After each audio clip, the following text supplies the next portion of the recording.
6 hingga 8 surah An-Nur. Yang maksud itu begini.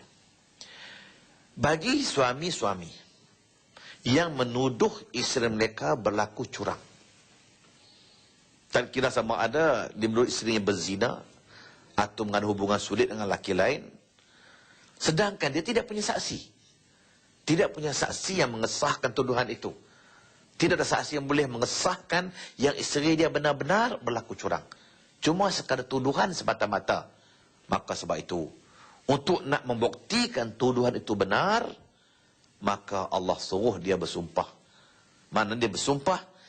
Ialah arba'u syahadatin billah. Maka dia kena bersumpah dan menyebut 4 penyaksian Allah. Wallahi, wallahi, wallahi, wallahi. 4 kali dia guna nama Allah itu. Sesungguhnya isteri saya berlaku curang.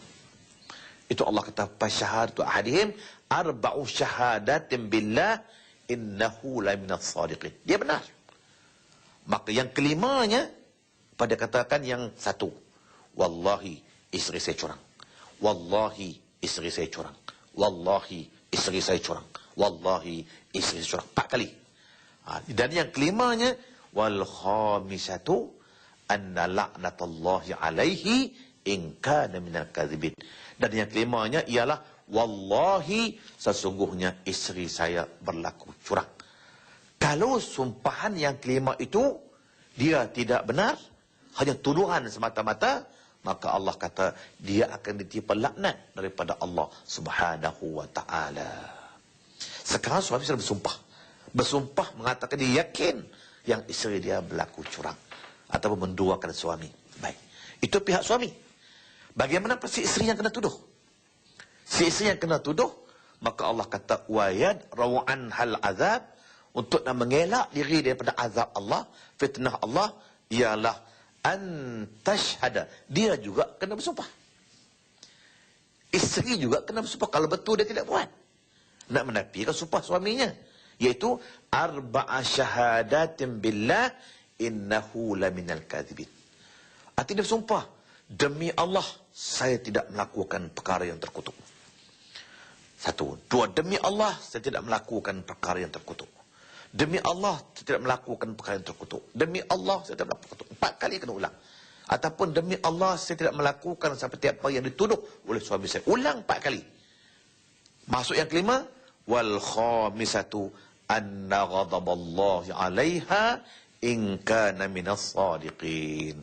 Yang kelima itu, kalau sekiranya suaminya benar, dia yang tidak benar, cuma dia nak menafikan tuduhan saja, maka Allah kata wal khamisatu, dan sumpan yang kelima itu ialah ghadaballahu 'alaiha, kemurkaan Allah akan menimpa si isteri itu in kana minas sadiqin, kalau suami itu benar pada tuduhannya. Jadi bagaimanapun muslimin dan muslimat yang dirahmati Allah, yang jadi fenomena kita hari ini, yang jadi masalah hari ini ialah bila mana suami yang menuduh pun sumpah, isteri yang kena tuduh pun bersumpah, dua-dua bersumpah. Dia orang tengah-tengah pening kepala.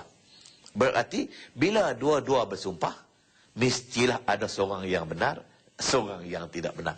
Cuma soalannya, siapakah yang benar, siapakah yang tidak benar? Kita tidak tahu. Yang tahu hanya Allah Subhanahu wa ta'ala. Maka sebab itulah dalam konteks ini, dalam masalah ini, janganlah kita seringkali menggunakan sumpah sewenang-wenangnya. Kalau sekiranya sesuami tuduh isteri melakukan curang, kalau benar isteri melakukan curang, apa salah mengaku kesalahan dia? Mengaku terang-terang dia mengaku salah. Kita manusia ini tak sunyi daripada salah dan silap. Dan sebaik-baik manusia melakukan kesilapan, sebaik-baik manusia melakukan kesalahan, ialah dengan mengaku kesilapannya, kembali ke bakal jalan. Baik, si suami pula jangan semua itu menuduh. Dalam tuduhan zina ini berat. Sebab itulah Allah nak bila mana kita nak tuduh seorang berzina, mesti kita mendatangkan 4 orang saksi. Kita kena bawa 4 orang saksi. Sebab itulah kalau kita